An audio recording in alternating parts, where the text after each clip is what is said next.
Mengulang kata atau kalimat dalam bahasa medisnya sering disebut sebagai ekolalia.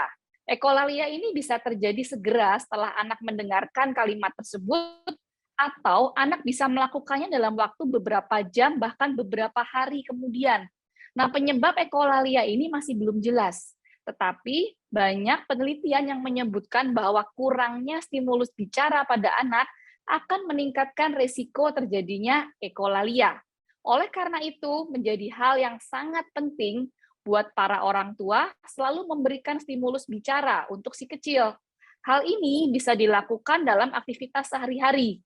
Misalnya, ajak ngobrol, ajarin nyanyi, ya, ajakin nyanyi bareng, bacain buku cerita, itu semua merupakan stimulus bicara yang sangat bagus untuk perkembangan bicara si kecil. Nah, kalau ekolalia ini terjadi dalam waktu singkat dan tidak berkelanjutan, bisa saja ini merupakan sesuatu yang normal dan tidak perlu dikhawatirkan. Tetapi, jika orang tua menyadari bahwa kok berkelanjutan ekolalianya, kok jadi panjang, kok nggak hilang-hilang ya ekolalianya, nah segera konsulkan ke dokter anak masing-masing. Nah, untuk sekedar info, ekolalia ini ada dua tipe. Yang pertama adalah interaktif ekolalia, di mana anak akan mengulang pertanyaan yang kita berikan. Contoh, misal kita tanya, sudah makan belum, Nak? Dia akan menjawab, sudah makan belum, Nak? Jadi dia akan mengulang dan bukannya menjawab pertanyaan kita. Sedangkan tipe yang kedua adalah non-interaktif ekolalia. Pada tipe ini, anak lebih sering mengulang-ulang kalimat tersebut secara random, secara acak. Bisa saja kita menemui dia dalam kondisi sedang bergumam sendiri, sedang ngomong sendiri, jadi random, tidak perlu ada stimulus apapun, dia akan random untuk melakukan ekolalia ini.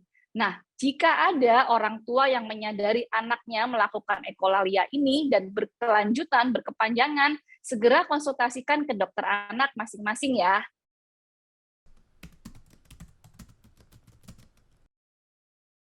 Menjaga daya tahan tubuh anak menjadi sesuatu yang penting kalau kita pengen anak kita tidak mudah sakit.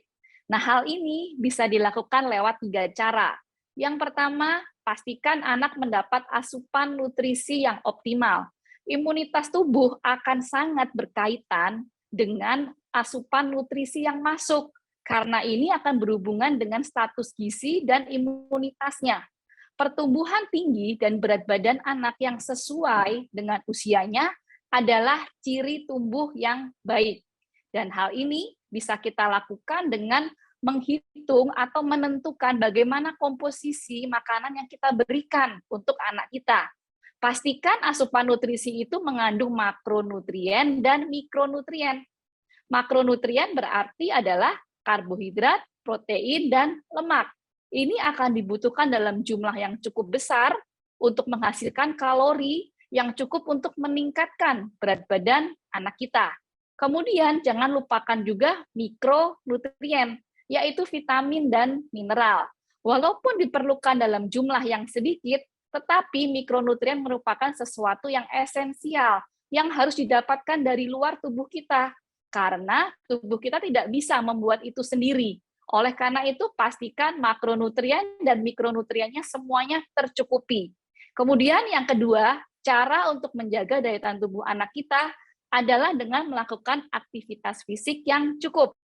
Ajak anak untuk melakukan aktivitas fisik dengan aktivitas yang intensitas yang sedang dan menyenangkan. Referensi dari AHA atau American Heart Association adalah anak di atas 2 tahun harus melakukan aktivitas fisik yang cukup kurang lebih 60 menit per harinya. Boleh dibagi menjadi 2, misal 2 kali 30 menit atau 4 kali 15 menit. Ya. Kemudian yang ketiga untuk menjaga daya tahan tubuh anak adalah dengan memastikan istirahat yang cukup. Pada saat anak tidur akan terjadi fungsi restoratif, menghilangkan kelelahan, memulihkan sistem imun tubuh yang capek, dan juga bisa menjaga daya tahan tubuh anak kita. Oleh karena itu, pastikan nutrisi tercukupi, aktivitas fisik juga cukup, dan juga tidur yang cukup, supaya daya tahan tubuh anak kita bisa terjaga dengan baik dan anak akan jarang sakit.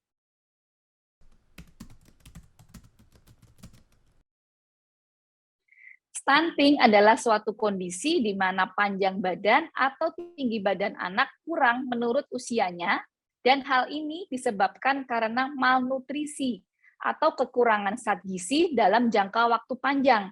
Oleh karena itu, asupan nutrisi yang optimal merupakan kunci untuk mengatasi kondisi stunting ini.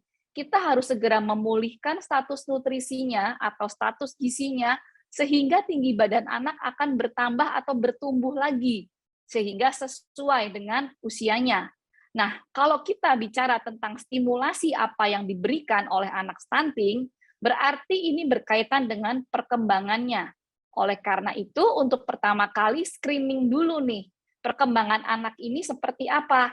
Apakah masih sesuai dengan usianya, ataukah sudah ada keterlambatan? Karena hal itu akan mempengaruhi stimulasi apa yang akan kita berikan untuk anak kita. Konsultasikan dengan dokter anak masing-masing mengenai bagaimana status nutrisi, status perkembangannya, dan stimulasi apa yang harus diberikan ke anak kita.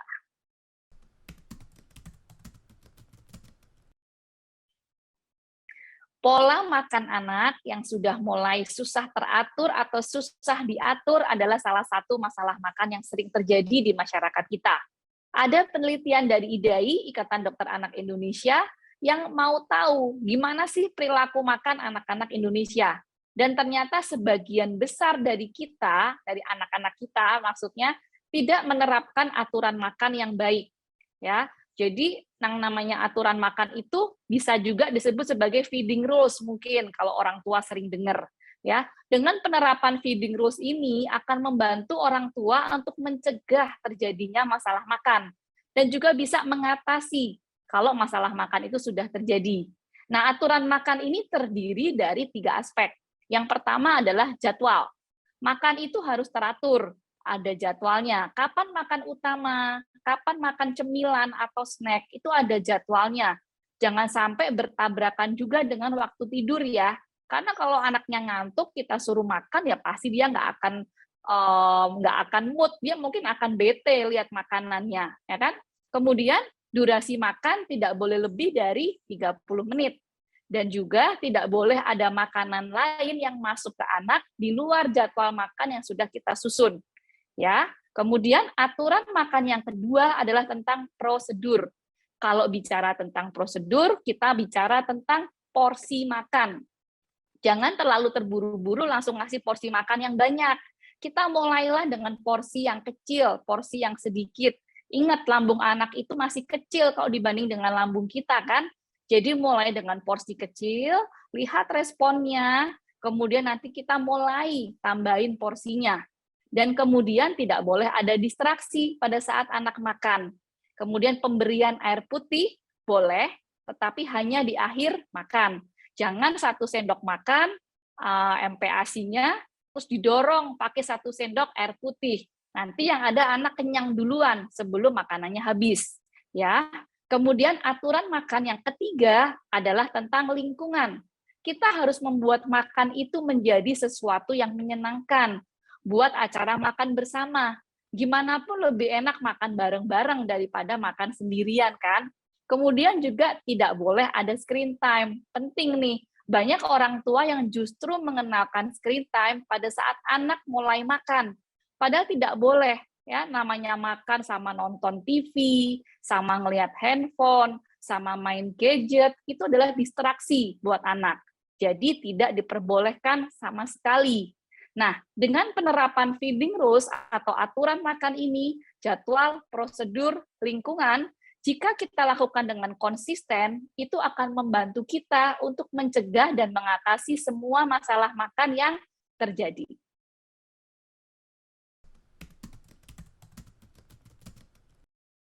Mengenal huruf dan angka merupakan tahapan awal sebelum anak belajar membaca dan berhitung. Biasanya kita mulai mengenalkan di masa-masa early childhood atau di usia 2-6 tahun. Tetapi perlu diingat bahwa kita harus menimbulkan ketertarikan anak untuk belajar. Ya, kalau anak tampak belum tertarik untuk belajar, kita tidak boleh memaksanya. Oleh karena itu, pinter-pinternya kita untuk membuat kegiatan mengenalkan huruf dan angka ini menjadi sesuatu yang menyenangkan. Lakukan itu melalui kegiatan-kegiatan yang tampak menyenangkan buat anak. Misal, contohnya ya, kita ajarin anak untuk nyanyi lagu-lagu yang banyak mengandung unsur huruf dan angka. Kemudian yang kedua, kita juga bisa membelikan anak berbagai macam puzzle yang dengan warna-warni yang menarik, dengan bentuk huruf dan angka. Selain puzzle, kita bisa juga dengan poster yang gambarnya berwarna-warni dan macam-macam. Kemudian, pada saat kita mulai mengenalkan, ada baiknya kita lakukan secara bertahap.